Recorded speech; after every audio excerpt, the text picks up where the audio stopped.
Fenerbahçeli'nin Sesi adlı YouTube kanalından herkese selamlar, sevgiler. Ben Dino Ceyiz ve konuklarım Muhsin Orhan ve Fatih Çelebi ile yepyeni bir programla karşınızdayız. Efendim bugün gündemimiz çok ama çok önemli konularla dop dolu olacak.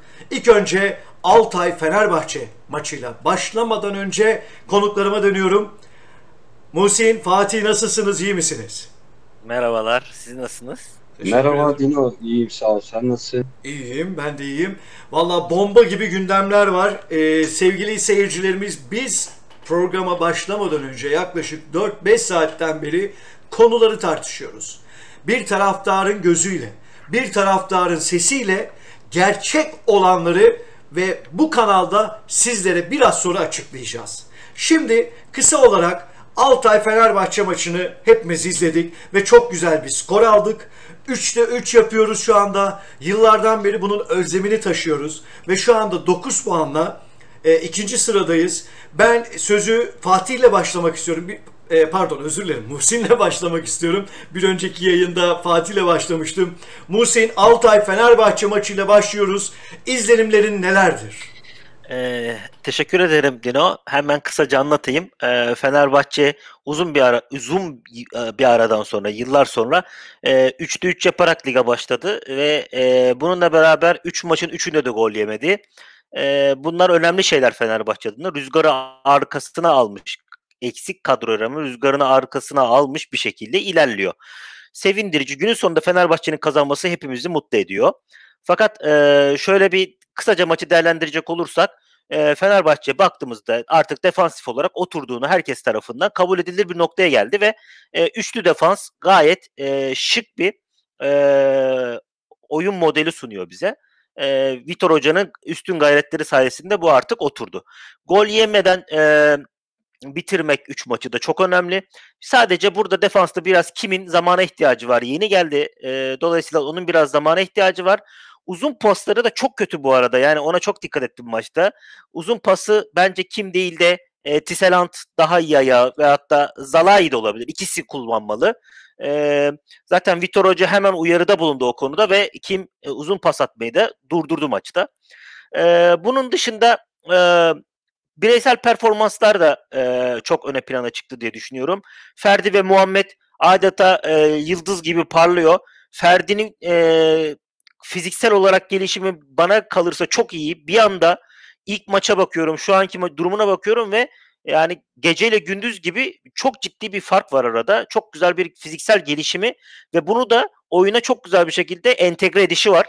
Mücadele etmesi, defansa kadar adam kovalaması, defans bölgesinde nerede ne zaman ne yapacağını doğru karar vermesi çok önemliydi bu maç bizim için. E, Ayrıca attığı gol, üstün çabası, adam kovalaması, sonra gelmesi ve klas bir şut atması onu maçın yıldızları arasına soktu. Bir numaralı yıldızıydı bence. Hemen arkasından Muhammed'i ele alayım. Muhammed bana kalırsa çok iyi bir oyuncu. Çok övmemek gerekiyor. Çok erken diye düşünüyoruz ama ister istemez övüyoruz çünkü iyi oynuyor. Sorumluluk alıyor, pas atıyor, basıyor, boştaki topları kapıyor. Aldığı topu mesela oyun kilitlendiğinde sorumluluk alıp 3-4 tane arka arkaya çalım atıp Valencia'ya pozisyona soktu mesela. Çok iyidir. Çok iyi bir işler yaptı. Ben onun için Muhammed'i alkışlıyorum ve bu takımda bence kaliteli gençlere ihtiyacımız olduğunu düşünüyorum. Umarım daha uzun zaman diliminde de bizimle beraber olur diye düşünüyorum. Forvet kısmında eksiyiz maalesef. Valencia var, evet, maşallah, nazar değmesin, ama bence forvet kısmında eksiyiz. Hücum aksiyonlarında eksiyiz. Bunu geliştirmemiz lazım. Defans gibi oturmuş diyemiyorum. Özellikle hücum aksiyonlarına baktığımızda ilk yarı çok daha kısır, ikinci yarı bir nebze olsun daha iyiydi. Fakat ilk yarıda bir e, rakip ceza sahası içinde topla buluşma 0.36, Altay'ın da 0.13'tü. Buraya bakıldığında biz aslında 0.36 çok çok düşük bir rakam. Hiç ben Fenerbahçe'nin 1.30'ların altına düştüğünü görmemiştim. Biraz artık hücumsal olarak sorunları çözmemiz için set oyunlarını geliştirmemiz gerekiyor. Hücum varyasyonları da çalışarak daha iyi bir noktaya getirilmesi gerektiğini düşünüyorum. Benim şu anki düşüncelerim bu kadar. Bu konuda sözü sana bırakıyorum. Dino, teşekkür ederim. Muhsin teşekkür ediyorum. Fatih hemen senin de yorumlarını alalım. Peki Dino, Musa güzel özetledi ama benim şöyle ekleme yapacağım şeyler var. E, Takımın savunma anlamdaki özgüveni harika. E, Hem bireysel anlamda hem takım anlamda söyleyebilirim. Fenerbahçe uzun zamandır bu kadar özgüvenli oynamıyor. Yani hücum anlamında söylemiyorum bunu. Maalesef hücum anlamında aynı şeyleri de söyleyemeyeceğim. Ama defansif anlamda, savunma anlamında gerek stoperlerimiz gerekse takım oyunu anlamında çok özgüvenliyiz ve çok sıkıyız diyebilirim. Enerjimiz yüksek. Herkes yani tüm takım kötü oynasa da mutlaka elinden gelen mücadeleyi ve çabayı sarf ediyor. Ee, Yani biz gol yemeyeceğiz diye çok kendinden emin bir oyun oynuyor. Onu söyleyebilirim. Hücum anlamında maalesef tam tersini söylemek zorundayım. Tabii ki sakatlıklarımız buna önemli bir etken diye düşünüyorum. İleri uç oyuncularımız yani Ozayi, Valencia ve Muhammed çok yaratıcı özellikleri iyi olan oyuncular değil. Şimdi yaratıcılık konusunda orta sahada da bir tek Sosa olduğunu düşünürsek onun da kısır kaldığı, etkisiz kaldığı maçlarda daha önceki maçta olduğu gibi yine maalesef üretken olamadık. Bundan dolayı da bütün ilk yarıyı uzun toplarla ileriye taşımaya çalıştık. Yani bu hiçbir fayda da sağlamadı açık söyleyeyim. Çünkü ileride de pivot santraforumuz yok. İlk şutumuzun 33. dakikada geldiğini söyleyeyim. Bu aslında ne kadar kısa bir maç oynadığımızı gösteriyor hücumsal anlamda. Altay konusunda da Altay takımı gerçekten aslında çok zayıf bir takım görüntü verdi. Ki ben daha sıkı bir maç bekliyordum. Yani daha böyle gelgitli bir maç olmasını bekliyordum. Ama ilk yarı gerçekten inanılmaz sıkıcı oldu. E, Ferdi'ye bir parantez açalım. Ferdi onu eleştirenlere karşı ben uzun zaman kendisini savundum ve şu anlamda savundum. Yani kanat oynaması için değil. Ama işte ne yapmış şimdiye kadar diyen Fenerbahçeli arkadaşlarımız, dostlarımız oldu. Benim de kendi çevremde. Ben de hep kendilerine aynı şeyi söyledim. Bu oyuncu kalitesini gösterebilmesi için öncelikle bir kendi mevkisinde oynaması lazım dedim ama yine kendi mevkisinde oynamamasına rağmen 21 yaşında bir sol kanat bek gibi oynayarak gerçekten elinden gelenin en iyisini yapıyor. Dün de bu e, yeni pozisyonda Vitor'un ona güvenerek orada bu kadar zamandır oynatmasının da meyvesini aldı. Yani harika bir çabayla, bir mücadeleyle topu kapması ve mükemmel bir vuruşla da yani gerçekten çok zor bir pozisyonda çok güzel bir gol attı. Bunu da söyleyeyim. Artık çok iyi bir asist yaptı. Organize bir ataktı bu. Ben hani bu konuda çok eleştiriyorum biliyorsunuz. Ama gerçekten organizasyon güzel bir organizasyondu. Ozayi'nin kanatta Ferdi'ye vermesi, Ferdi'nin de oradan Valencia'yı topla harika bir şekilde buluşturması sonucu da golü bulduk. Burada hep söyledim, bugün de yine söyleyeceğim. Hücum anlamında gerçekten gelişmemiz gerekiyor. Yine ekstra bir golle aslında perdeyi açtık ve yani maçın kilidi açıldı diyelim. Ki ben daha çok duran toptan bekliyordum bunu. Olmadı duran toptan. Ferdi'nin müthiş çabasıyla ve yeteneğiyle aldığımız ilk gol, bulduğumuz ilk gol. Sonrasında ikinci gol biraz daha kolay geldi ve rahatladık. Ama oyunun genel hakimiyet açısından söylemem gerekirse yeterli değiliz. Yani Fenerbahçe'nin bu konuda daha güçlü bir oyuna ihtiyacı var şampiyonluk için. Buraları da Vitor'un 2015 gibi olmamasını umuyorum ve geliştirmesini umuyorum. Bunlar da benim söyleyebileceklerim. Savunma konusunda şunu ekleyeyim. Kim Min-jae evet bir adaptasyona ihtiyacı var ama ya şundan o kadar rahatım ki yani Altay gerçekten hiç pozisyon bulamadı. Duran toplardan iki tane kafa vuruşuyla kornerlerden gelen kafa vuruşlarında top dışarı nişanladı Altay takımı. Ama uzun zaman sonra gerçekten bunu net bir şekilde söyleyeyim, ifade edeyim. Hem stoperlerimiz, savunma bloğumuz, o tandemimiz, üçlü savunmamız müthiş güven veriyor. Yani çok kendinden emin. Ve takım savunmasını gerçekten harika oturtturduğunu düşünüyorum Vitor Pereira'nın. Ve devamını da bekliyorum. Ama hücum konusunda aynı şeyleri maalesef söyleyemeyeceğim. Belki sakatlıklar iyileştikten sonra Dino, işler değişebilir. Şimdilik ben de maçla ilgili bu yorumları yapmış olayım. Teşekkür ederim. Teşekkür ederim Fatih yorumların için. Bu arada arkadaşlar görüntülerde arada bir böyle ses ve görüntülerde böyle gitmeler olabiliyor. Çünkü bir önceki yayında da söyledim. Üçümüz de apayrı ülkelerde yayın yapıyoruz. O yüzden şimdiden sizlerden özür diliyorum. Benim yorumum ise arkadaşlar ilk yarı hep şişerek top oynadık. Yani defanstan. Ve bu bize bir dezavantaj getirdi. Burada maçın yıldızı Ferdi Kadıoğlu'ydu. Çok iyi mücadele etti. Defans üçlümüzde kim biraz sırıttı ama kimin Çin'deki maçlarına baktığım zaman kim bu değil tabii ama normaldir. Sakatlanıp yerine Serdar'ı bırakınca da Serdar zaten orada gerekli olan bütün görevi yaptı. Ben burada sadece bir konuda parantez açmak istiyorum. Belki şu anda bizi izleyen büyük Fenerbahçe taraftarları belki benim dediğime katılmayacak ama maçtan sonra birçok yorumcuyu da dinledim. Yani Sosa çok güzel bir top oynadığını anlattılar. Ama ben bir taraftar olarak, bir gözlemci olarak ben kesinlikle buna katılmıyorum. Çünkü Sosa yine defansla orta sahada büyük boşluklar bıraktı. Altay ilk yarıda bunun üzerine baskı kurdu. Gerçi 8 ya da 9 şutundan hiçbiri kaleye gelmedi. Kalecimiz Altay uçmadı diye hatırlıyorum. Bir pozisyonda herhalde uçtu. Ondan sonra hiç kaleye gelen bir top olmadı. Neden? Defansın önde basmasından dolayı Altay'ın forvetlerine herhangi bir pozisyon getirmedi. Sosa bana sorarsanız arkadaşlar miladını doldurdu yani. Bilmiyorum. Bu benim fikrim. Bilmiyorum, size bir soru soracağım. Sosa jübile yapmalı mı? Yani ben Vitor'un yerinde olsam kadroya almam Sosa'yı. Benim fikrim bu. Kim başlamak Dino, istiyor? ben orada sana çok katılmıyorum. Şöyle katılmıyorum. Şimdi elimizde zaten çok fazla yaratıcı orta saha oyuncumuz yok Dino. Şu anda Yani şu anda evet.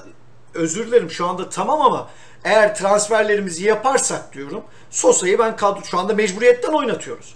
Şimdi bakın bir de şunu da söyleyecektim, unuttum, sonra Fatih sana sözü vereceğim. Bir de ben bir konuda çok mutluyum.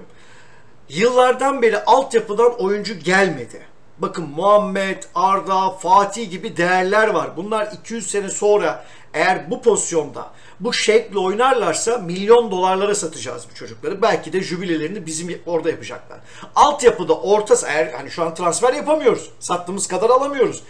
Yok mu bunun altyapısında orta sahada oynayacak gençlerimiz? Var.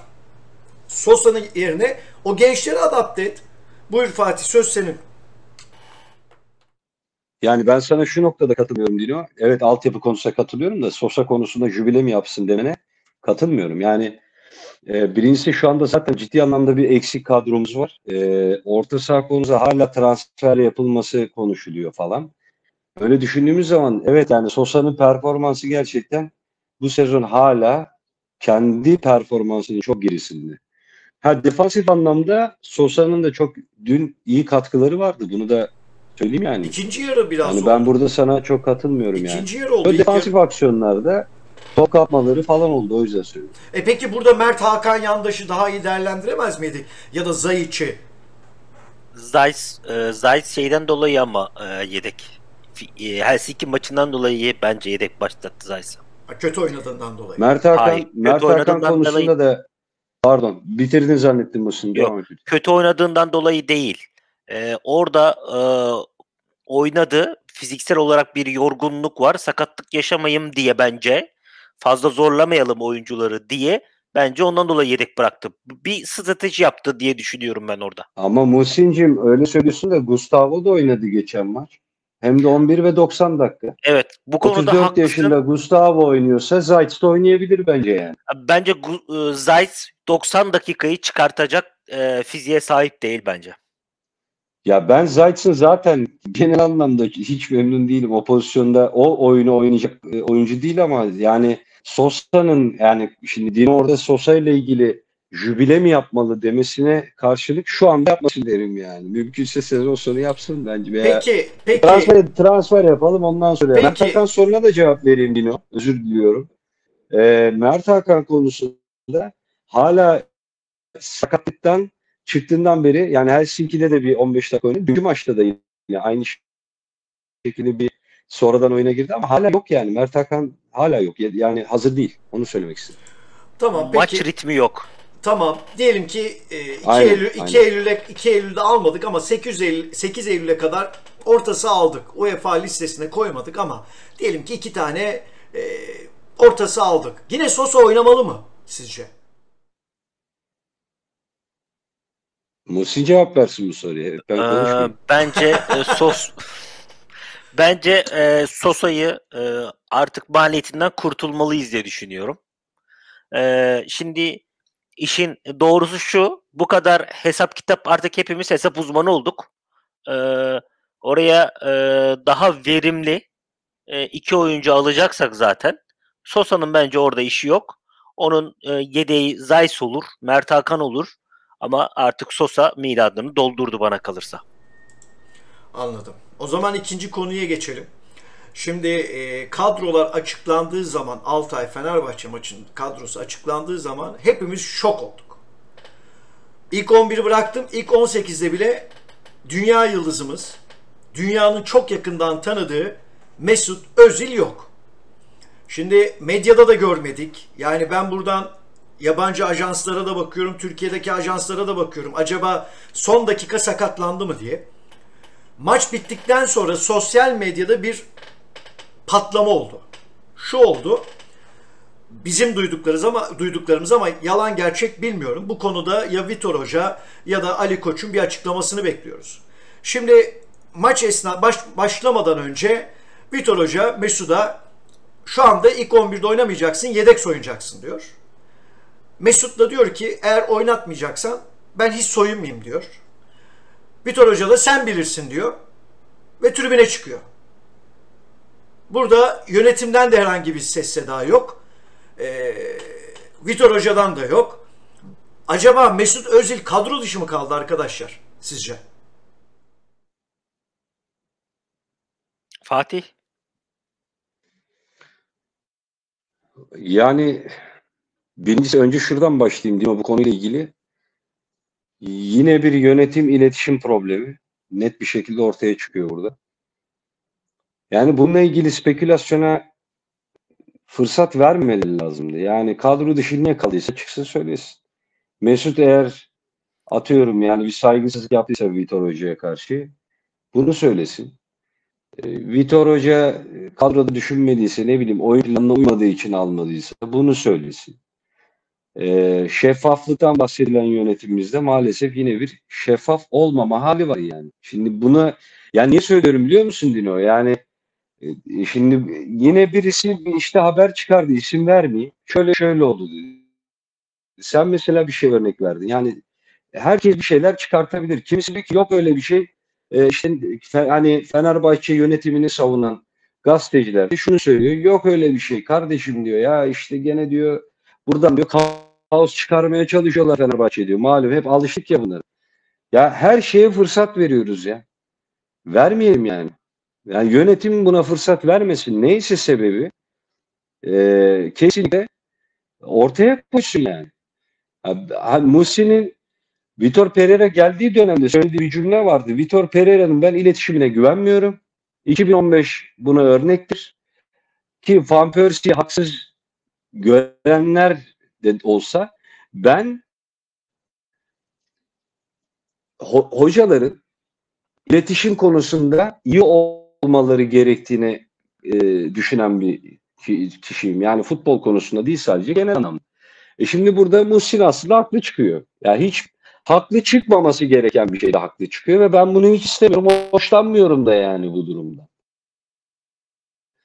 Yani niye Muhsin haklı çıksın böyle bir şeyde? Anlatabiliyor muyum yani? Niye Vitor'la Mesut arasında bir iletişim problemi olsun? Yani Vitor düşünmeyebilir. Yani yedek soyunabilir. Mesut bundan hoşlanmayabilir. Ama neyse, problem de varsa bunu Önce Vitor, sonra yönetim çözmeli. Yani ben sorunun ne olduğunu bilmiyorum. Hepimiz bir şeyler karnımızdan söyleyebiliriz ama kesin olan bir şey var. Benim için yine yönetimin iletişim hatası var. Eksiği var yani. Ben bunu söyleyebilirim. Muhsin katılır mı katılmaz mı bilemem. Veya sen katılır mısın katılmaz mısın bilemem. Şimdi Fatih çok güzel bir noktaya değindi. Haklı çıktı diye. Ben ilk Vitor açıkladığında söyledim. Ya ben haklı İlk çıktı Vitor demedim yani. açıklandı. Çıkmamalısın diyorum. Çıkmamalısın Çıkmamalısın diyorum. Onu ama düzelteyim. hayır, Henüz haklı çıkmadın. Henüz tabii çıkmadın. hayır. Hayır, çıktı mı çıkmadı mı bilmiyorum ama sonuçta oraya doğru gidiyor gibi bir izlenim var. Ha bu Aynen arada yani Dino'nun fırsat vermesinler diye. tabii Dino'nun söylediğini bu arada kulübe yakın isimler, yani bu haberler ne bileyim kulübe çok yakın isimler, hatta TV'de çıkan isimler falan var. Onlar da Mesut Özil konusunda böyle bir haber yaptılar. Yani programlarında böyle konuştular. Hani sosyal medya değil sadece bunu konuşan. Kulübe yakın bazı isimler de bunu konuştu medyada. Kimse haber alamıyorken onlar bazı şeyleri konuşabiliyor çünkü. Neyse, böyle haberler ve spekülasyonlar var şu an ortada. Fakat ben şunu söyledim. Vitor ilk geldiğinde bize üçlü oyun oynatacağında Vitor şuna karar vermeli. Ben Mesut Özil'i etrafında mı bir oyun kuracağım? Yani benim kadromda ana plan Mesut Özil mi olacak? Yoksa Mesut Özil'siz mi olacak? Yani Mesut Özil yan etken mi olacak? Buna karar vermeli dedim. Herkes, bütün arkadaşlarımız bize ya Mesut Özil olmaz canım. Kadro dışı mı bırakılır? Bu Mesut Özil falan dediler. Yani Mesut Özil'le oyunu olur tabii ki de falan dediler. Ben de dedim ki arkadaşlarımıza, bak herkes biliyor bu konuşmaları. Ya benim bildiğime göre Vitor'un oyun planında baktığımda oyunculara, oynatacağı oyunculara Mesut Özil bu tanımlara uymuyor dedim. Yani adamın bir oyun planı var. Bu sisteme uygun bir Mesut Özil yok dedim yani. Hani böyle bir şey yok. Onlar da bana yok olmaz öyle şeyler, bunun sonu iyi değil diye bir varsayımda bulundum. Sonra başka isimlerde de sorunlar yaşayınca Vitor'un ben şunu yaptığını gördüm. Vitor diyor ki ben takımda sorun yaşamak istemiyorum. Futbolcularla sorun yaşamak istemiyorum. Futbolcularla sorun yaşamak istemiyorumu da o futbolcularla iletişim kurarak değil de ben bu oyuncuyla ben bu oyuncuyu takımımda istemiyorum, kadromda istemiyorum diyor. Saygı duyuyorum. Bir teknik adam futbolcuyu takımında isteyemeyebilir sorunları yüzünden. Yönetemeyeceğini düşünebilir. Farklı sebepler olabilir. Ne olursa olsun isteyebilir. Ama kimse hikaye yazmasına gerek yok arkadaşlar. Hikaye yazmayın. Gerek yok buna. Olayı dramatik hale getirmeyin. Yani hikaye yazılıyor. Hikayenin sonunda da bu iş dönüyor dolaşıyor. Vitor'un elinde kalıyor şu an. Yani maalesef bu.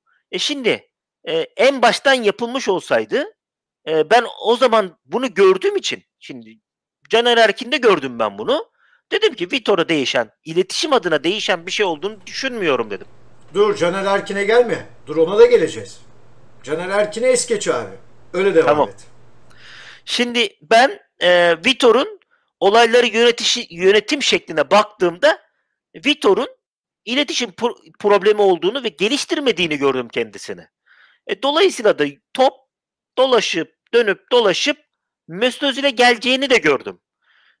Ve bundan dolayı da Mesut Özil'le alakalı böyle bir varsayımda bulundum. Şu an bunlar konuşuluyor. Bu benim için sürpriz değil. Ben daha önünü de görüyorum. Daha ilerisini de görüyorum ama onu başka zaman konuşuruz. Ben Mesut Özil'in bence yönetilemediğini düşünüyorum. Şu var. Mesut Ya Özil belki daha erken yorumluyoruz Musi çünkü ya olabilir. yani bunu oturup belki de çok daha net bir şekilde, kolay bir şekilde çözülebilir. Hani ben bu kadar erken böyle bir yoruma katılmıyorum. Yani onu söyleyeyim. Çünkü çok erken. Yani daha 3. maç oldu. Biraz daha beklemekte fayda var. En azından ben öyle yapacağım. Yani hemen şey yapmak istemiyorum. Fişlemek Yok, istemiyorum. ben etiketlemiyorum burada. Suçlamıyorum. Ben bir varsayımda bulundum. Ben hala o varsayımın arkasındayım. Ben Vitor'un futbolcu iletişimi adına sorunlu, bakın herkese demiyorum, sorunlu futbolcular veyahut da sorun çıkartabilecek veyahut da egosu çok yüksek olan futbolcuları yönetebilecek düzeyde olduğunu düşünmüyorum. Bu yönünü, eksikliğini geliştirdiğini düşünmüyorum. Bu konuda farklı düşünüyorum. Ama Vitor Hoca şimdi dünyada Vitor Hoca Çin'de çalışırken yani Hulk'la çalıştı, Oscar'la çalıştı, Arnautovic'le çalıştı. Bunlarla da şampiyon oldu 2 sene. Yani şimdi senin söylediğini bir yerde hak vereceğim ama sen bence çok 2015'te kalmışsın. Yani buradan dolayı söylüyorum. Yani geliştirmiş olabilir. Ben şimdi böyle de yorum yapabilirim. Şimdi Onları çalıştıran Mesut'la çalıştırır diyebilirim yani. Mesela. Tamam, güzel söylüyorsun. Ben Çin Ligi'ni takip etmedim abi. Çin Ligi'ni takip etmedim. Orada bireysel olayları, gündemleri ne yaptığını, ne ettiğini bilmiyorum. O yüzden sana Hulk'la şöyle oldu, Oscar'la böyle oldu, böyle problem oldu, böyle çözdü diyemem. Hiç de problem yaşamamış olabilir Fatih. Ama biliyorum ki, adım kadar biliyoruz ki problem yaşayacağı isimleri kadro dışı bırakıyor Vitor. Çözmek adına, yönetmek adına uğraşmayıp kadro dışı bırakıyor. Kazanabilir takıma. Başkaları çalışmış. Herkes yağından, sütünden faydalanmış. Bak, faydalanması adına demiyorum ben. Ama benim şu ana kadar Fenerbahçe'de yaptığıyla, kadro dışı bıraktıklarıyla baktığımda ben sorunlu insanı takımımda istemiyorum diyor. Bana kalırsa Vitor böyle yani bunu düşünüyorum ben. Ozan'ı da bu yüzden mi gönderdi diyorsun sen? Ben Ozan'ın kadroda istediğini düşünmüyorum Vitor'un. Bence de ondan gitti. Yani yine sanki 2015'teki kadrosundaki bir oyunculardan bir tanesi. Zaten 2 tane var o kadrodan kalan. Bir Ozan, bir de Caner. Caner ama var. Bilmiyorum yani ondan dolayı söylüyorsan bir şey diyemeyeceğim. Yani ya tamamıyla yanlışsın demiyorum bu arada bak. Yani onu söyleyeyim. Ben de söyledim. Geldiğinde umarım iletişim konusunda kendini geliştirmiştir dedim. İşte Çin Ligi'ndeki o Hulk ve Arnautovic ve Oscar gibi yıldızlarla çalışmış olmasını da düşünerek. Ama tabii ki yine de ne diyeyim sana, inanmak istemiyorum. Mesut'la ilgili bir problemi olduğuna inanmak istemiyorum diyeyim yani. Bu arada şunu da söyleyeyim Muhsin, yani Vitor'u sistemine uyuyor mu uymuyor mu diye söyledin ama yani bugün 3-4-2-1 oynuyoruz. 3-4-2-1'de de forvetin arkası 2 tane 10 numara oynar zaten. Yani o yüzden Mesut'a aslında ihtiyacı da var. Yani şu an Pelkas yok, kimse yok. Bak ne kadar aslında sıkıntılı ön taraf şu anda. Yaratıcılık konusu az önce söylemiştim maçta ilgili yorum yaparken. Ben orada haklısın. Haklı olarak görüyorum seni. Ama Vitor'un oyun sisteminde orada oynayacak oyuncunun fiziksel özelliklerini, atletik özelliklerini karşılamıyor Mesut. Mesut öyle bir ama oyuncu değil. 10 numaradan bunu bekleyemezsin ki Musa. Yani şimdi bir de Vitor geldiğinde Mesut'un olduğunu biliyordu. Yani buna göre de bir şeyler kurgulaması gerekir. Bir de Fatih, hani ben sözünü kestim, özür dilerim. Biraz önce etiketledin de. Şimdi abi, eğer böyle bir problem varsa yönetim bunu çıkıp basında açıklamak zorunda. Bizler bir taraftar olarak bunu duyduğumuz zaman rahatsız oluyoruz. Şu anda bütün sizlerin söylediği gibi bütün her şey Vitor'a patlayacak. Ya böyle bir hoca bulmuşsun şu anda. Bütün herkes beğeniyor. Kadroda oyuncu yok. Orta saha yok. Forvet yok. Sol açık yok. Sağ açık yok. Hiçbir şey yok. Adam şu anda şapkadan tavşan çıkartıyor. Buna rağmen abicim böyle bir kaos oluyor. Böyle problem oluyor. Abi gidiyorsun, Muhsin'in senin dediğin gibi medyada gazeteciler söylüyor. Ulusal televizyonda çıkmışlar, yorumcular bunu konuşuyor. Biz taraftar olarak da konuşacağız abi. Bu bizim en doğal hakkımız. Ben bir önceki programda ne söyledim abi? Eğer Ocak'ta Mesut Özil giderse şaşırmayın. Bakın dediklerim yavaş yavaş çıkıyor. Burada tekrarlıyorum. Mesut şu anda Vitor Hoca ile problem yaşayacak. Eğer yaşamıyorsa bizi yalancı çıkarsınlar. Biz buna kabulüz. Çıksın yönetim. Ya basın sözcümüz yok mu bizim abicim, yönetim kurulu üyemiz? Çıksın desin ki kardeşim böyle bir şey yok. Biz de buna inanalım. Ama ne hocadan, ne yönetimden, ne başkanımızdan hiçbir açıklama yok. Tabii ki birileri oradan yorum yaparsa bizim karnımız ağrır abi. Bu en doğal hakkımız bizim. Çünkü biz en şeffaf gözle bakan insanlarız. Haksız mıyım arkadaşlar? Haklısın ve ben bu arada şunu da ekleyeyim, yani bana hak verdiğin için de teşekkür ederim Dino, yani Musi karşısında. Canımsın canım. Yani ben tekrar söyleyeyim yani.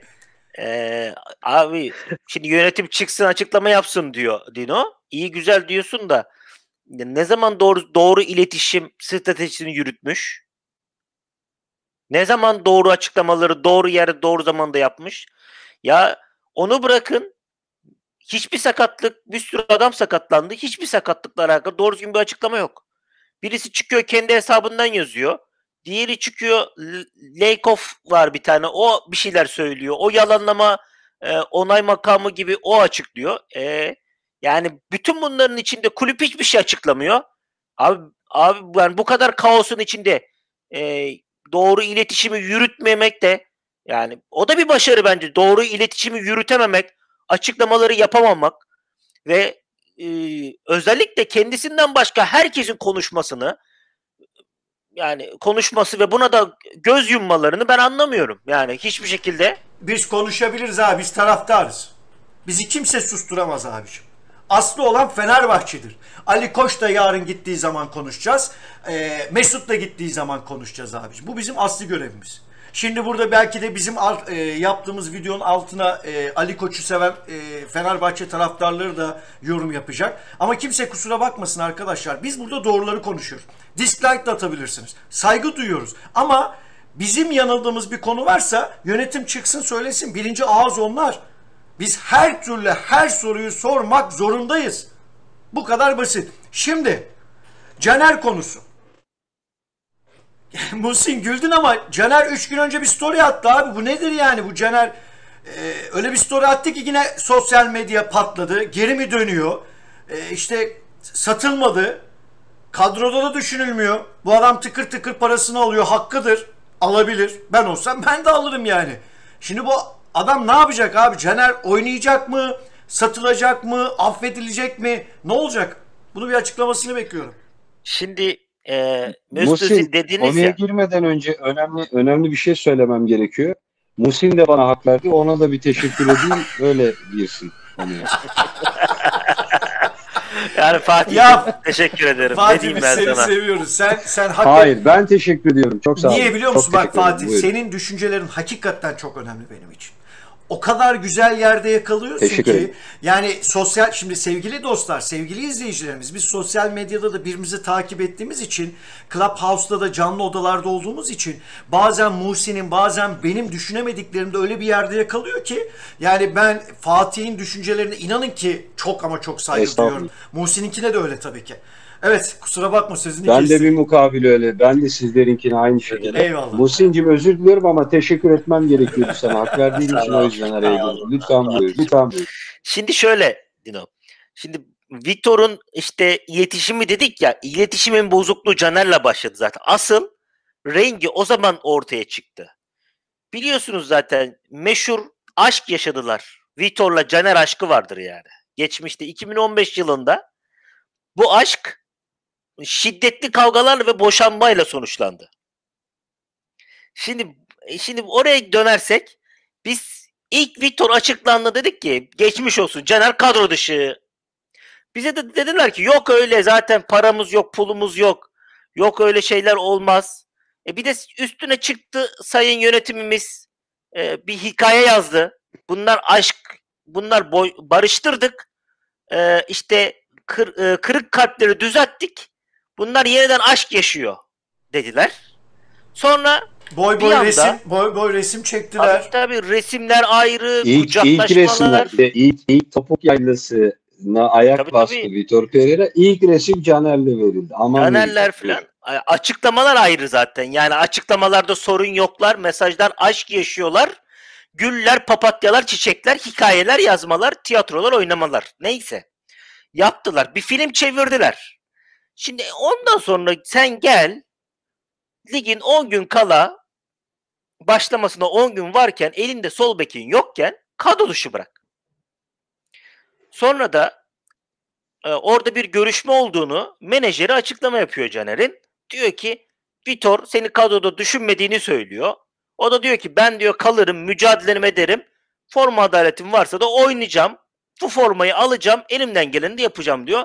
Öbürküsü de Vitor da ses çıkartmıyor. Sonra bir bakıyor ki kadro dışı kalmış Caner. İşte her şey burada kopuyor. Yani burada Vitor şunu diyor. Ben diyor kadromda sorunlu adam istemiyorum. Sen benim gözümde sorunlusun. Seni kazanmakla da uğraşmak istemiyorum. Seninle vakit kaybetmek de istemiyorum diyor. Kısacası bu. Çünkü Caner ona pozitif mesajı vermiş. Ben sorun çıkartmayacağım. Formayı da çalışacağım, alacağım.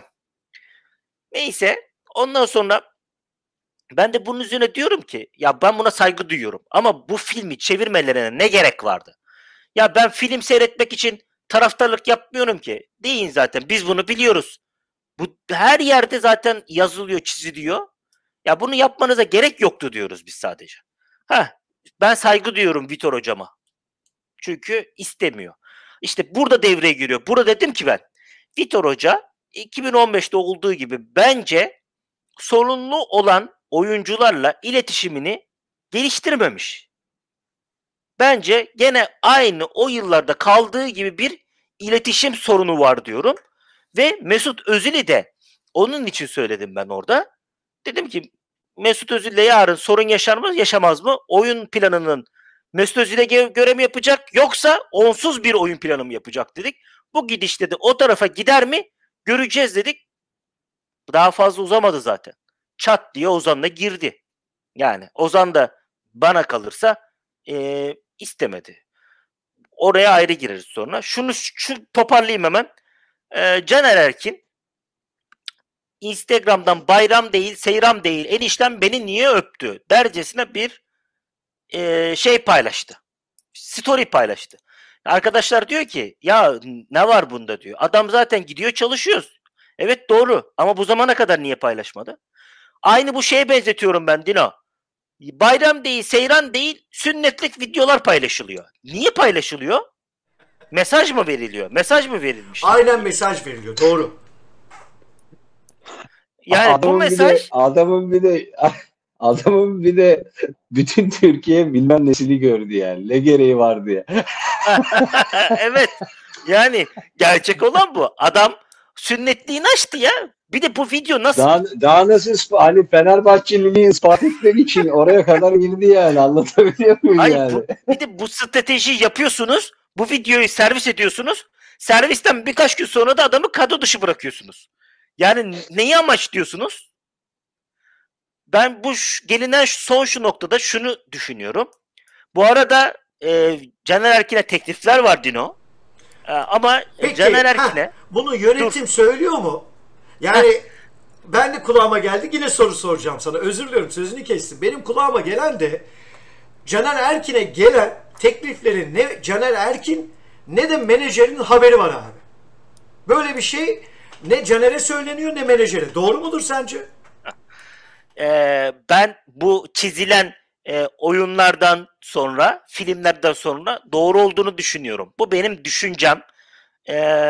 Yani yalanlayabilirler, sorun yok. Ama ben eminim ki yalanlayamayacaklar. Peki çünkü burada böyle bir şey yok. varsa kimin çıkarına olur bu? Şimdi kadroda da düşünülmüyor. Gitmesi gerekiyor. Yönetim o zaman teklifi değerlendirmesi lazım. Acaba gelen teklifler hani free transfer olsun. Sözleşmeyi biz karşılarız. Kulüpte para istiyor. Hani 2 milyon 3 milyon ver Caner'i al. O zaman niye kadro dışı bıraktın kardeşim bu adamı? Aynen öyle. İşte şimdi diyorlar ki hem kadro dışı bırakıyorsun hem diyor ki 2 milyon euro istiyorlar ondan. Yani 2 euro, 2 milyon, 1,5 milyon euro isteyen takımlar var. Bir de bunları Caner'e göstermesen. Ondan sonra da çık. Yani Caner'i defolsun gitsin gibi konuşmalar, ifadeler, taraftardan tepkiler var. Şimdi bütün bunların içine bakıyorsun. Caner gitmek istiyor, oynamak istiyor ama Caner'in tekliflerden haberi yok. Böyle şeyler konuşuluyor. Nasıl çözülecek bu iş? Şimdi ben şeytanın avukatlığını yapayım mı Musi? Benim aklıma öyle bir geldi yani. Yani ben Ahmet Çakar değilim ama hani ben bir şey geldi aklıma benim. Ben acaba diyorum ki adama şeyini gösterdiler Türkiye'ye. Tamam mı? Fenerbahçeliyim diye. Evet. Şimdi bu da boşa gitmesin dediler bence. Hani madem göstertiyoruz adama şimdi göndermeyelim. Vitor Pereira da dedi ki ya ben bu adamı düşünmüyorum dedi. Sonra yönetim de dedi ki tamam sen hocasın. Samandıra'nın başkanı sensin. Sen böyle istiyorsan tabii ki böyle olmalı dedi yönetim. Arkasında durdu. Açıklamasını da yaptı. Vitor Pereira'nın planlamasında olmadığından dolayı artık A takım kadrosu haricinde çalışacak diye. Ki ben buna saygı duyuyorum. Yani e, işte fotoğrafı beğenmemiş olabilir Vitor Pereira, o yüzden kadroda düşünmüyordur. Ne bileyim. İşte yeni oyun düzeninde beğenmiyordur. Orada hani yeterli görmüyordur. O yüzden istemeyebilir. Kaldı ki menajerin açıklaması var. Hepimizin bildiği. Yani kendisiyle görüşüldü ve senin söylediği şey. Ama benim kafama takılan şu. Yönetim acaba Vitor'un sırtını sıvazladı. Tamam dedi. Sen öyle istiyorsan tabii ki öyle dedi. Transfer yaparız dedi. Ve ne kadardır? Bir ayda en az herhalde Kolasinac ismi geçiyor. Ama biten bir şey yok. Adam yine ilk Kolasinac 11 oynadı. haricinde İlk 11 oynadı son maçta. aynen, 2 maç aynen, ilk 11 oynuyor. Evet. 2 maç 11 oynadı. Ya tamam hadi onu şey diyelim. Muhsin yani mecbur kaldı, o yüzden oynattı hoca. Hani sakatlıklar vardı Tamam. falan diye. Korona vardı, oynattı hadi. Öyle diyelim. İyi tarafından bakarak. Ama benim kafama takılan yani yönetim transfer yapamayacağını bile bile işte nedir onun adı? Senin dediğin gibi de transfer yapamayacağını bile bile gelen teklifleri de değerlendirmeye almayarak Caner'i bir şekilde de kadroda tutarak hem Vitor'un gönlünü yaptı hem yine Caner'in dönmesinin, kadroya geri dönmesinin, hani fotoğraf boşa gitmesin dedim ya dedim. O yüzden bunu mu acaba, böyle bir strateji mi, yol mu izliyorlar? Ondan sonra da hani diyecekler ki Vitor'a, hoca biz senin dediğini yaptık, her şeyi de yaptık ama mali tablo ortada. Oyuncu da gönderemiyoruz. Bırak oyuncu göndermeyi, yeni oyuncu almayı. Burak Kapacan hala lisansını çıkaramadık deyip ondan sonra da o fotoğrafın hakkını verelim ve Caner tekrar kadroya dönsün mü? Bu benim aklıma gelen bir şey. Bak böyle bir şey ne biliyorum, ne duydum, ne tamamen karnımdan konuşuyorum yani. Bunu Olma söyleyeyim. ihtimali Hani çok ben yüksek biraz bu arada ha. yani ben gerçekten hani şeytanın avukatlığı diyebilirsin. İşte ne o? Tilkilik diyebilirsin. Başka bir şey diyebilirsin ama ben böyle şeyleri çok düşünürüm. Yani merak ederim. Olabilir mi diye. Ha, hak verir misin, vermez misiniz bilmem. Ama böyle bir şey aklımdan geçti. Olabilir mi diye. Yani ama şunu ekleyeyim. Yani bu Caner'in geri dönme ihtimalini bile asla ve asla kabul etmiyorum. Asla ve asla olmamalı. Şu dakika itibariyle yanlış anlaşılmasın. Caner'i istemediğimden, beğenmediğimden, sevmediğimden değil. Yani ben oyuncuların bir takıma saha içerisinde kattıklarına ve verdiği zarara bakarım. Ve Caner bu konuda benim için yararlı tarafta. İstatistikleri ortada, yaptıkları ortada. Fenerbahçeli. Evet, duygusal anlamda hatalar yapmıştır. İşte tribüne gidip de diz çökme olayı falan filan. Ama buna rağmen ben Caner'in kadro dışı kalmasına saygı duysam da doğru bulmayan taraftaydım. Ama bugün itibariyle de diyorum ki eğer ki Caner geri dönüş gibi bir şey olursa bu sefer sadece yönetime yazmaz, Vitor Pereira'ya da yazar. Ben yönetime de yazar diyorum. Yani sadece Vitor Pereira da demiyorum. Sadece yönetimle demiyorum. Yani bayağı yarı yarıya dağıtırım ben bu madalyaları yani. O İki zaman tarafa da bak yazar şimdi, arkadaşlar. özür dilerim. Fatih. Şimdi farkında mısınız? Yine 45 dakikayı geçtik. Her konuşmamızın cümlesinde bütün piyango Vitor Hoca'ya çıkıyor. Eğer 3 maç, 5 maç kötü sonuç alalım, Vitor Hoca gider. Hatırlıyor musunuz? Daha ligler başlamadan önce ben neydim? Adana Demirspor'da Samet Aybaba'ya 9 hafta verdim. Dün istifa etti. Fatih Terim'e Ocak ayında dedim ilk 5'e sokamayacak, gidecek. Burak Elmas eğer kongreye giderse kimse şaşırmasın dedim. Şimdi bakın şu konuşmaları yapıyoruz abi. Bütün piyango Vitor'a çıkıyor. Bu bizim Türkiye medyası abicim. Bir cofcoflar şimdi bu olayı. Abi bakmışsınız Vitor Hoca gitti. Hadi her şeyi yine sil baştan başla. Bence bu taraftar bu oyuna gelmez Dino. Bence bu oyuna gelmez. Geçmişte Caner olayı 1,5 aydan beri taraftarın ağzından düşmüyor. Şimdi kendi sahamızda oynadığımız zaman, şimdi bak bu 2 Eylül 8 Eylül'de transferler yapılmasın.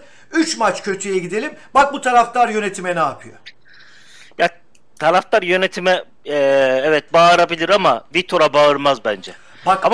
Ama Dino bak ekleyeyim, bak çok, eğer gerçekten yönetim Caner'i affederse ve bunu da Vitor kabul eder, kadrosunu alırsa hep beraber bavullarını toplasınlar gitsinler diyorum. Bunu Fatih onu açıklıyor işte abi. O zaman farklı şey konuşuyoruz. Abi medya bunu işte cofcoflayacak, Fatih onu anlatıyor. Şimdi ama ben gitsin demem. Bak ben gitsin demem.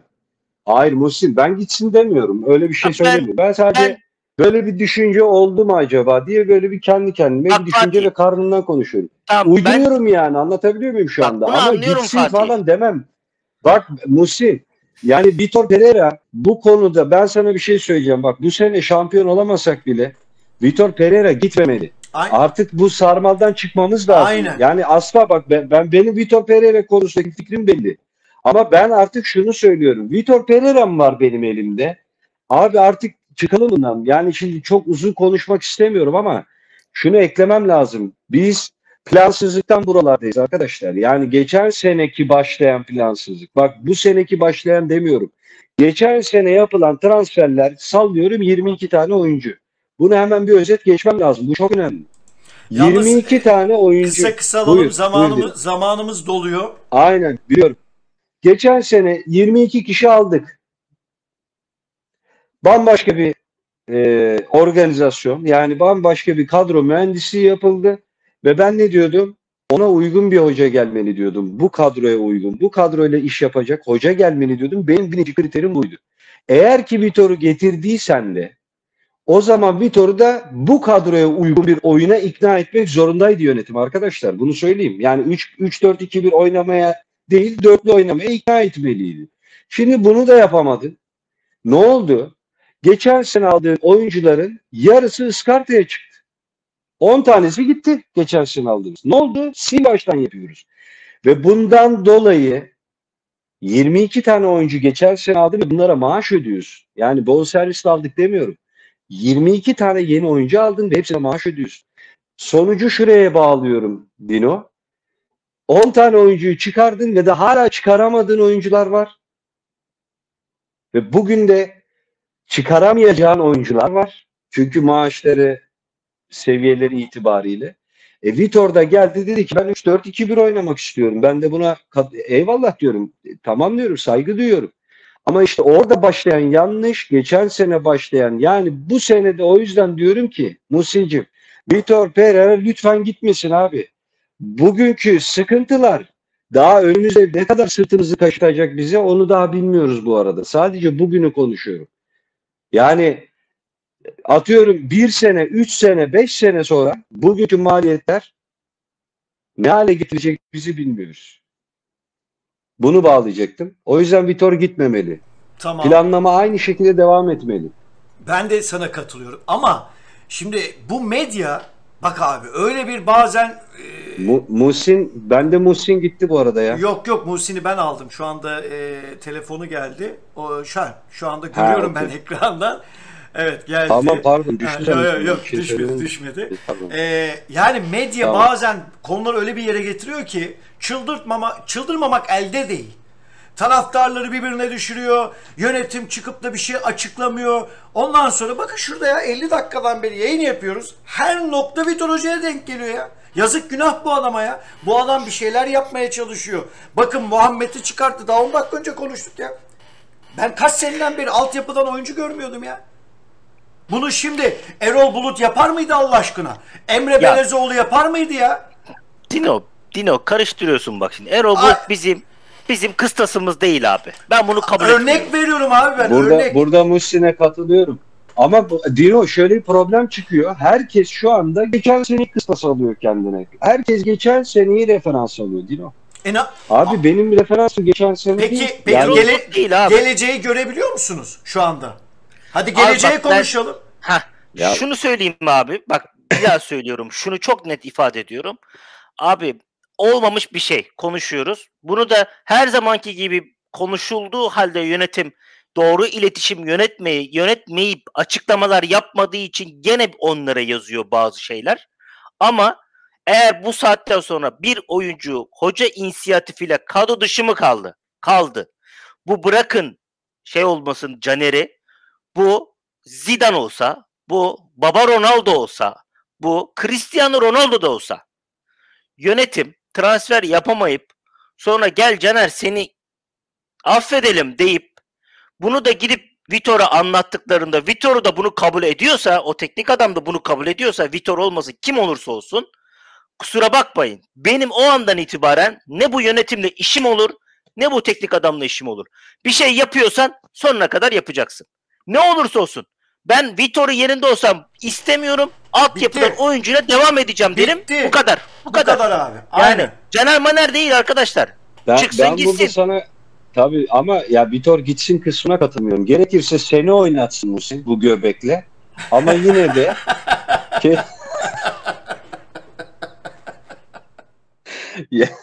ya biraz zorlanırsın ama yani yine de Vitor gitsin, yönetim gitsin demiyorum. Yani Vitor mümkünse lütfen kalsın artık bu planlama.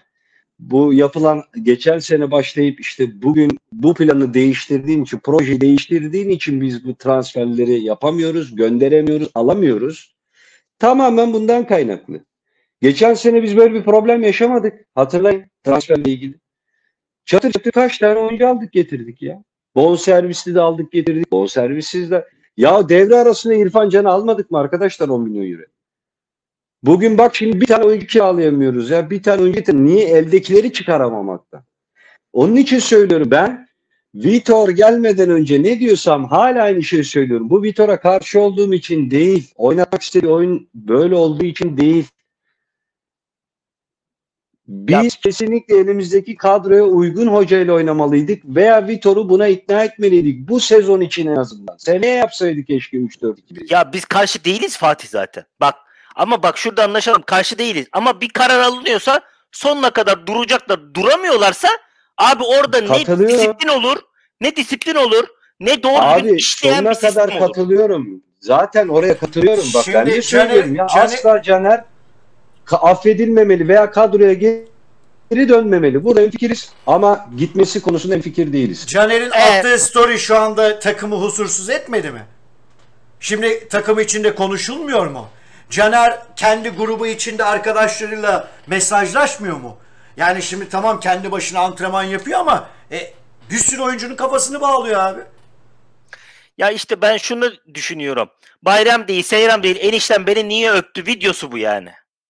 Ben böyle düşünüyorum. Aynı bu sünnet videosu gibi şey. Mesela sünnet videosu niye yayınladılar abi? Şimdi araya giriyorum. Çünkü zamanımız çok ilerledi. Şu anda bizi izleyen sevgili seyirciler, eğer istiyorsanız yorumlar kısmına yazın. Sadece Caner Erkin programı yapabiliriz. Çünkü Caner Erkin'in programı bitmez yani. Saatler sürer. Çünkü tamamen bir karın ağrısı bu olay. O yüzden sevgili dostlarımdan Muhsin ve Fatih'ten son cümlelerini alalım ve ondan sonra yayını kapatalım. Fatih buyur. Kısa ama. Estağfurullah Muhsin'cim sen. bugün ne kadar centilmensiniz siz ya birbirinize hak vermeler. Ya artık şunu söylemek lazım. Artık son cümleler. Birçok şeyi konuştuk. 2 Eylül yaklaştı. Geliyor. Şurada 3 gün kaldı. Hatta 3 gün bile değil artık 2 gün diyebiliriz. Artık bu 2 günde nasıl işlemler yapılacak? Gidecek, gelecek, lisans çıkacak, çıkmayacak. Çünkü benim 8 Eylül değil transferin son günü. 2 Eylül. UEFA var. Evet. UEFA var. Şimdi bu UEFA'da önemli bir gelir kapısı. Yani biraz bile oynasan Oradan 10 milyon eurolar gelebilir, 15 milyon eurolar gelebilir biraz ilerlesen. Şimdi böyle rakamlar varken benim için Avrupa önemli. Puansal açıdan da önemli. Dolayısıyla artık Ali Koç'un son hamlesi kaldı. Vitor Hoca yapacağını yaptı. Tavşanını çıkarttı şapkadan. Bütün zorluklara rağmen öyle ya da böyle 3'te 3 yaptı. Güzel şeyler sundu. Defansı oturttu. Yani tartışmaların kucağında, tartışmaların içinde dimdik çıktı. Ve şu an bizi bir noktaya getirdi. Şu an 0 gol yiyen ve 9 puanı olan, Avrupa'da 2 maçı da kazanan, genç oyuncuları çıkartan ve sistemsel olarak bazı şeyleri oturtmuş bir takım var. Artık eksiklerin doldurulması gerekiyor. Ve bunların da bir an önce yapılması lazım. Ben artık burada son sözüm olarak yönetim, sevgili yönetim üyeleri, bir an önce elinizden ne geliyorsa, son kurşununuzsa son kurşun, ne gerekiyorsa yapın ve Vitor hocamı üzmeyin diyorum. Ve sözlerimi böyle bitirmek istiyorum. Ben tabii Muhsin kadar uzun konuşmayacağım. Biz Muhsin'e kısa deyince uzun konuşur, uzun deyince kısa konuşuyor. Ben hiç öyle düşünmüyorum Dino. Ona ne söylersen söyle, o ne konuşacaksa o uzunu konuşur yani. Hiç sıkıntı yok. Ben de şunu söyleyeyim. Yani Muhsin aslında her şeyi söyledi ama yönetimin 2 gün içerisinde Vitor Pereira gibi şapkadan tavşan çıkarabilecek mi? Bunu görebileceğiz. Göreceğiz yani 2 gün içerisinde. Çünkü bunun adı şapkadan tavşan çıkarmak olur. Çünkü realiteye bakarsak öyle gözüküyor. Tabii ki örnekleri var mı? Var. Yani geçmişte de böyle çok son dakika transferleri yaptık. Biz de yaptık. Diğer kulüpler de yaptı. Umuyorum, bir kez daha söyleyeyim, İletişimi geliştirir yönetim. Yarın Başkan Ali Koç bir televizyon programına çıkacak. Oradan da takip edeceğiz bakalım neler söyleyeceğini. Ama mümkün mertebe aslında ben başkanın çok fazla konuşmamasını tercih ediyorum bir taraftar olarak. Ve bunu iyi niyetle söylüyorum. Kötü bir amaçla söylemiyorum. İletişimi inşallah geliştirir. Şu milli arada inşallah takım sakatlıklar döner ve takım yine daha iyi yani alternatifleri artar. Transfer konusunda çok açık söyleyeyim, pek bir beklentim yok. Benim için yapılacak her transfer isimden bağımsız, mevkiden bağımsız sürpriz olur. Benim için öncelikle umarım birilerini gönderebilirler ve maaş yüklerinden kulüp kurtulur. Ben biraz daha işin mali tarafını önemsiyorum. Kulüp için bu da önemli. Bu kadar söyleyeceğim Dino. Senin de mutlaka söyleyeceğin bir şeyler vardır. O yüzden ben de sana bir küçük çeyrek moderatörlük yapıp sana bir pas atayım. Teşekkür ederim babacığım. Ben 2 Eylül'ü sabırsızlıkla bekliyorum. Bir taraftar gözüyle eğer 2 Eylül'de biz transfer yapamazsak yıkılırım. Açık ve net söylüyorum. Bir an önce olsun. Yani hem hocamızın morali yerine gelsin, hem oyuncularımızın, en çok da bizim moralimiz yerine gelsin. Biz bunları hak ediyoruz. Çünkü başkanımız, yönetimimiz, taraftarlardan ne istediyse, ya işte Muhsin İspanya'da, ben Amerika'dayım, sen İstanbul'daysan bizlere ne görev düşüyorsa biz yapıyoruz. Forma alıyorsanız alıyoruz. Kombine diyorsanız kombine alanlar var. Bilet alanlar var. Çocuklar harçlıklarını biriktirip geliyorlar oralarda biletlerini alıp maçlarını. Yani taraftar her şeyi yapıyor. Artık söz yönetimde. Sayın Ali Koç'ta.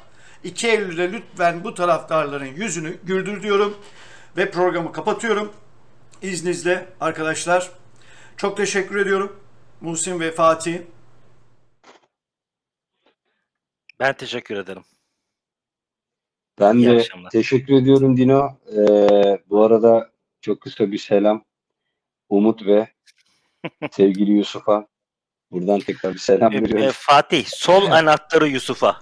Evet, sol anahtar Yusuf. Sol anahtarı Yusuf diyelim. Tamam. Evet. Yusuf Şimşek. Ya bu arada Dino, önümüzdeki yayınlarda bunu yine belirtelim. Hani kısa bir ek yapmak istedim unutmadan. Mutlaka her yayında arkadaşlar tanıdığımız, tanımadığımız dünyanın her yerindeki taraftarlarımızı mutlaka ve mutlaka yayınlara alacağız. İster canlı olsun, ister böyle banttan yayın olsun, mutlaka alacağız. Ama amacımız tamamen sizlerin kanalı olmak ve bir Fenerbahçe taraftar kanalı olmak. O yüzden de adımız zaten Fenerbahçeli'nin sesi. Teşekkür ediyorum bizi izleyenlere. Fatih, Serkan Yıldız'ı da unutma. Tabii. Tabii ki Serkan Yıldız'ı hiç unutmayalım. Sonra çok alınıyor, çok kırılıyor.